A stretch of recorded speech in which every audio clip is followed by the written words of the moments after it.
nunca tive muito interesse pela Flor. Eu achava o crime meio esquisito demais, muita mistura de coisa, era política, era religião, era...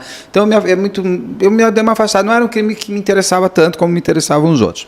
Então, para mim, por mais que eu já tenha lido coisas, já entrevistei inclusive um dos advogados de defesa da Flor de Lis, eu me surpreendi muito lendo o seu livro. O documentário da Globoplay, a minha opinião, eu acho muito bom. Eu acho que é talvez hoje o melhor true crime brasileiro, de gancho, de roteiro, de produção. Achei ele impecável, assim. Gosto muito da Daniela Pérez, mas eu acho esse mais internacional. E me trouxe já surpresas. Mas o seu livro me trouxe surpresas maiores ainda, porque você consegue, que o documentário não passeia muito bem ali, você vai para o passado da mãe da Flor de Lis. Sim. Você vai para a construção da personalidade da Flor de Lis. Como para mim foi surpreendente ler, para você foi surpreendente quando você começou a escrever o livro e olhar para... E toda essa história ir aparecendo para você? Então, se você observar... É muito parecido com... A forma como eu estruturei o livro da Flor de Lis é muito parecido com o da Elise Matsunaga. Sim. Então, o que eu acho, por exemplo...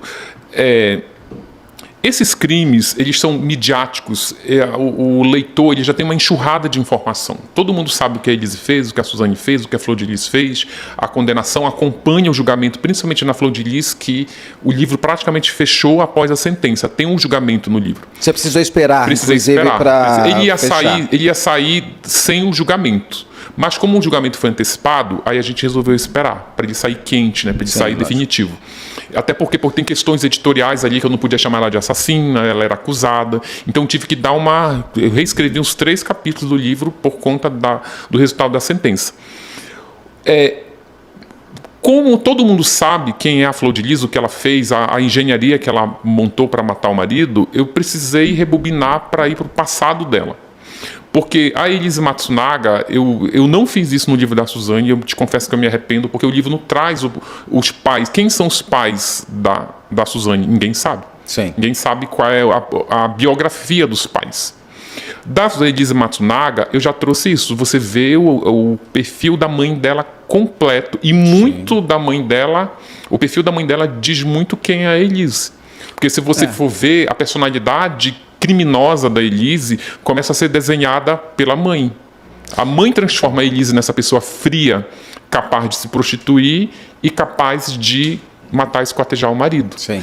A Flor de Lis é a mesma coisa. Se você for ver, isso eu não defendo criminoso nenhum, tá? Eu gosto de deixar isso claro, mas a gente precisa entender quem é esse criminoso. Como ele se transformou naquilo. Eu acho isso muito importante, porque essas pessoas, elas não são pessoas de outro mundo. Essas pessoas, elas convivem com a gente. Você precisa saber o que faz, quais são os instrumentos, qual é a aparelhagem que o ser humano precisa para se tornar um criminoso. E na Flor de Lis também eu concluí que aquilo estava no seio da família. Onde eu comecei a investigar a família da Flor de Lis? As primeiras pessoas que eu conversei foram os parentes dela. Irmãos, sobrinhos, a própria mãe. Você entrevistou todas essas pessoas? Sim. Você conversou com todas elas? Sim. Então essas pessoas, quando começaram a falar da Flor de Lis, elas falavam muito da mãe.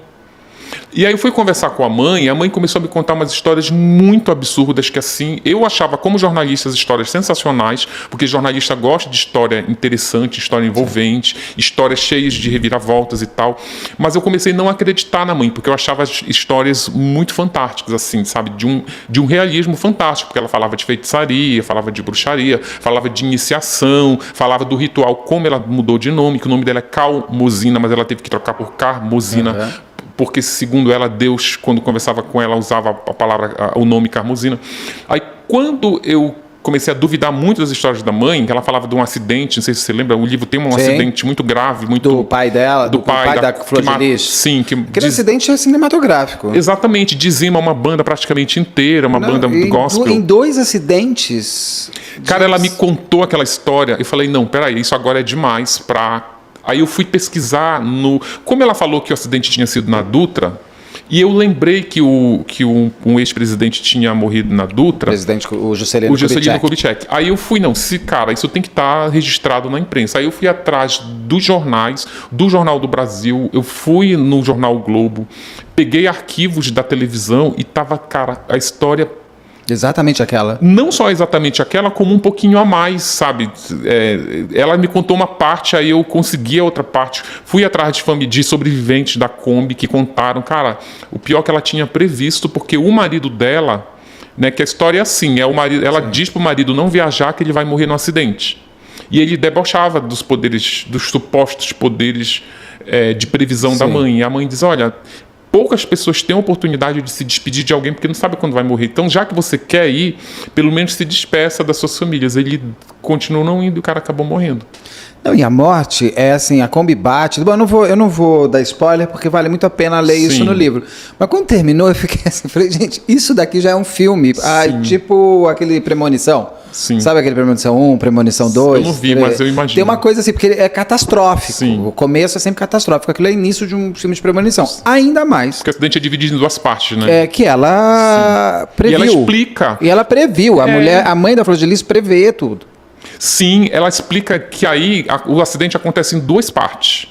Só que aí eu perguntei para ela, mas por que as pessoas não morreram logo na primeira parte do acidente? Aí ela conta que Deus estava esperando aquele agricultor que resgata os sobreviventes da primeira parte do acidente, porque ele estava na lista de Deus para morrer.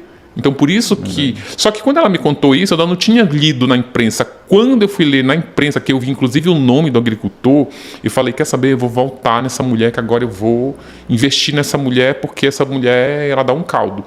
E aí, eu acabei, a partir dessa história da mãe, que você vê ali que ela tem uma relação conflituosa com a Flor de Lis. Eu vi que existia uma competição ali entre a mãe e a Flor de Lis, porque... Eu não sei se você viu o documentário da Whitney Houston, que é Whitney Houston... Eu não sei o nome do documentário, é um documentário... Eu vi vários, né? Porque eu adoro Então, eu vi também eu vi um só, mas tem uma coisa que me chamou muita atenção, que a mãe dela era uma cantora. Sim. A mãe dela leva a filha para cantar na igreja e, de repente, a filha começa a... ser maior do que tudo. Maior do que ela, e ela começa a operar contra a própria filha. Não é? Ela começa a criar um recalque. Eu comparei muito a história da Flor de Lis com essa história, porque a mãe, que era bruxa, que era quem fazia previsões, que queria ser pastora e não conseguia, ficava lá pastorando na casa dela para a vizinhança, a Flor de Lis acaba ficando maior do que ela. E quando a Flor de Lis no início que ela vai ficando maior do que ela, que é quando ela começa a adotar aquele monte de criança e começa a fazer cultos, a mãe começa a operar contra, tipo, ameaçando ligar para a polícia, que vai dizer onde ela está se escondendo da polícia com os filhos. Então eu vi ali na mãe um pouco, e esse recalque, esse conflito entre mãe e filha fica muito evidente quando a Flor de Lis se torna uma deputada. Tanto que tem uma passagem no livro que a mãe precisou fazer uma cirurgia de catarata. Que ela não paga. Né? Acho que o Anderson que não deixou. Ela fala, o Anderson não autorizou, mas... mas aí também você nunca sabe, né? Com aquilo que eu falei. É uma vida inteira, é uma jornada inteira construída em cima de mentiras. Então eu nunca vou saber se a Flor de Lis realmente não quis. Porque, você me desculpa, se a minha mãe está precisando de uma cirurgia... a pessoa com quem eu sou casada diz que não, mas eu vou lá e pago, mesmo contra ela. Mas a Flor de Lis resolve não. E tem uma história também muito triste, que é do Natal, né? Que ela diz que vai buscar, eles se arrumam e não aparece ninguém. Então, tinha um certo prazer, uma certa vingança entre a Flor de Lis com a mãe, nessas coisinhas do Natal que todo mundo fica esperando, ela não vai buscar, de não pagar. Porque até mesmo na parte de deputada, pelo que está no seu livro, o salário de deputada era da Flor de Lis. Era da Flor de Lis. O mandato de deputado, ele é a linha divisora... Que nós vamos falar do Anderson tudo. Sim, que ela quer se livrar dele. Mas eu digo, com o salário de deputado, ela já conseguiria pagar a operação da mãe de catarata. Sim, e a mãe vai até pelo SUS e tudo mais. Me desculpa, com o dinheiro de uma peruca ela paga a cirurgia da mãe. Ah, sim. Então não precisa nem ir com salário. Bastava ela não comprar uma peruca que ela bancaria a operação da mãe. E a mãe foi para a lista foi para o SUS, fez a cirurgia primeiro num olho, depois fez no outro. Essa cirurgia, eu lembro que eu estava conversando com a família dela na época ali, que quando elas contaram isso, eles ficam super emocionados também em relação à mãe. E a mãe passa por dificuldades financeiras, enfim. A mãe da Flor de Lis, quando você começa no passado da mãe, ela passa por coisas que ela quase faz a filha viver o que ela viveu. Por exemplo, elas são sexualizadas muito cedo. Sim. Tanto a mãe lá quando ela foge, depois do seu primeiro homem e tudo mais, que ela apanhava, e ela faz a Flor de Lis passar pelo calvário dela também. Sim. Ela incentiva, não, ela ordena que a Flor de Lis, com 12 ou 13 anos, namore um homem muito mais velho, e a menina era violentada todo dia por ele. Né? Muito parecido com a Elise. Sim. Né? Na Elise... Mas aí deixa eu te fazer uma observação. Isso não é uma coisa da família da Flor de Lis e da mãe. Aquilo, eu pesquisei, aquilo era da vida. E daquela sociedade. Daquela sociedade, daquela época, que é nos 60, 70, no interior, tá? Do Rio de Janeiro ainda. E eu vi... Quem me abriu muitos olhos para esse aspecto, por incrível que pareça, foi a advogada da Elise, a doutora Janira Rocha, Janira, que me ajudou, inclusive, bastante na produção desse livro.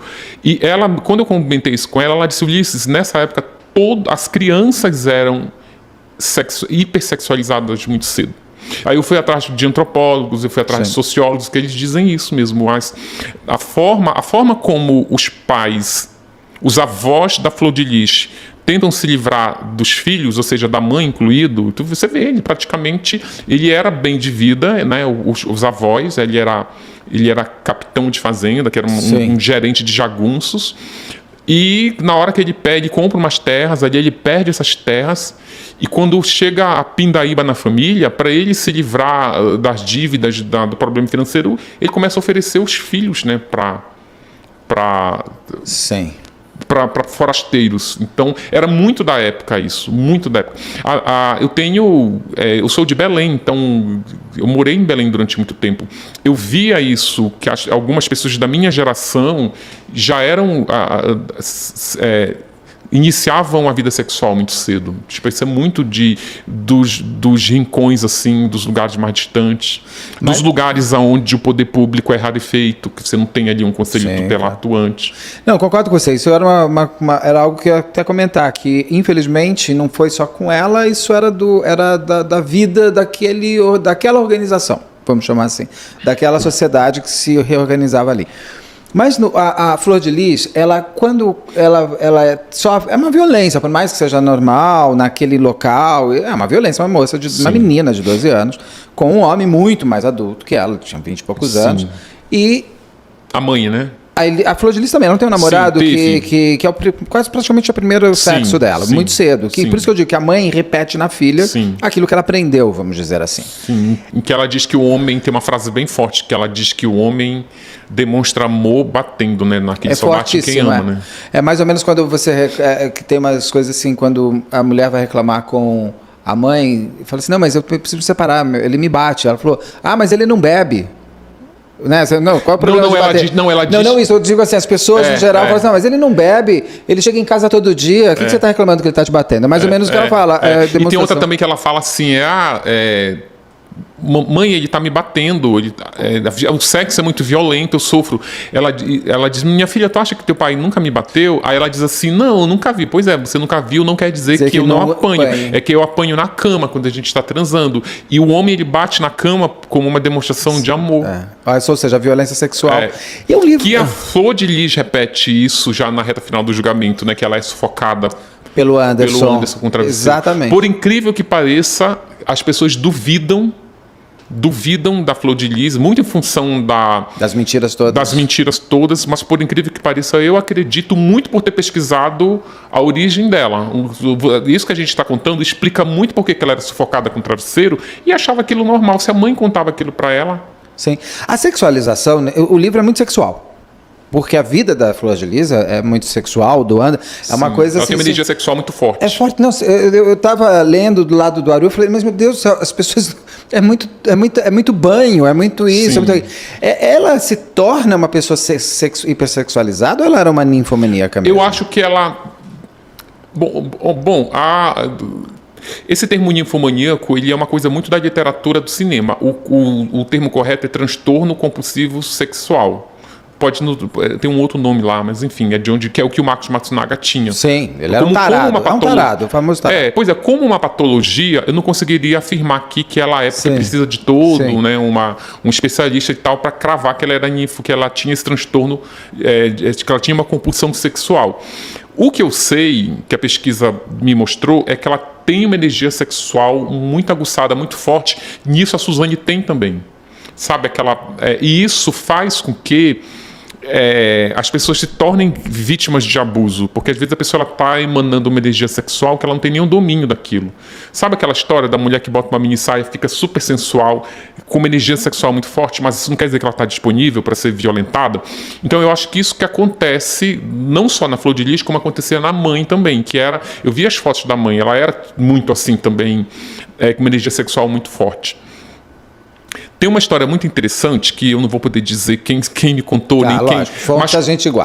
Tem uma passagem que a própria banca de advogados da Flor de Lis precisaram reconstituir aqueles momentos finais do Anderson, que ela diz que pegou o carro, que subiu na praia, lá na praia. Aquela eu te disse que eu te amo. Eu te amo também. Tal. Então, uma cadeirinha de plástico. Exatamente. Eu sabia que aquela cadeira estava fazendo no meio da areia, mas tudo bem. Não, no calçadão. Ah, foi no calçadão? Eu tinha entendido. É porque no documentário... Não, ela desce pra... Ah, ela pega a cadeira e vai pra lá. Não, eles vão molhar os pés e voltam pro calçadão. Aí é no calçadão que teria acontecido isso. Tá. Só que aí ela mesma conta que ela saiu pra transar com o Anderson. Só que ela diz que ela tem uns lapsos de memória que não sabe onde, que era numa praia deserta. É verdade que ela tem problema de memória? Ela teve. O que aconteceu? Porque parece que ela tem ela teve um problema no parto do Flávio. Primeiro. Do segundo. Simone é a primeira, né? Simone, Flávio e Adriano. Tá. No Flávio ela teve... A família dela me relata uns lapsos de memória em que ela saía e às vezes não sabia o que foi fazer na rua. Eu só não te diria que esse lapso de memória tem a ver com o crime que ela cometeu. Sim. Mas que ela usa... A defesa usa muito em favor dela isso. Só que aí, quando ela foi mostrar para a banca de advogados dela os lugares onde ela foi, e ela mostra onde o carro parou, e ela espontaneamente vai mostrar como ela teria transado com o Anderson no capô do carro. Então, na hora que ela vai fazer essa demonstração,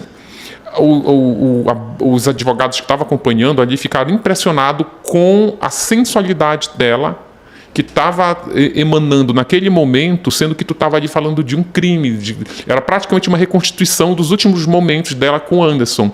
Porque tinha uma divergência ali, a polícia aponta isso, que ela não passou pelos lugares onde ela diz que passou, como a Avenida Atlântica, ali na orla de Copacabana, né? Ela teria passado ali por Humaitá. Então ali... ela já tinha essa energia sexual. Mas os próprios advogados, principalmente as mulheres que compõem a banca de defesa da Flor de Lis, dizem que essa energia sexual é muito dela mesmo, ela tem isso. Mas ela gosta. Pelo que está no livro, o apelido dela era Vassourinha. Era Vassourinha na década de 70. Jacarezinho, na favela do Jacarezinho. Sim, a função da música do apelido Jânio. É porque do Jânio, mas porque ela varria todos os homens. Não tinha um homem que ela não pegaria se ela quisesse. Então, as namoradas escondiam as amigas escondiam os namorados dela. Que mesmo assim eles ainda pegavam. Então, assim, ela também, por mais que ela emanasse um desejo sexual, ela também emanava porque ela queria, ela gostava. Sim. Não era, por exemplo, a Suzane, que às vezes não percebe e você pode ser abusada. No caso dela, ela foi atrás, mas ela pegava mesmo. Sim, ela tem esse sexo nela. Tem. E a gente vê isso até hoje com o novo namorado dela, né? Que é um rapaz novo, Alan Soares. O produtor. Que é um rapaz novo, é um rapaz bonito, é um rapaz que tem toda a vida dele pela frente em liberdade, mas ele tá... Inclusive, agora eu soube que ele até já entrou com pedido no sistema penitenciário do Rio para fazer visitas íntimas. Ele botou no Instagram que ele quer se casar com ela, que vai ficar com ela até o final.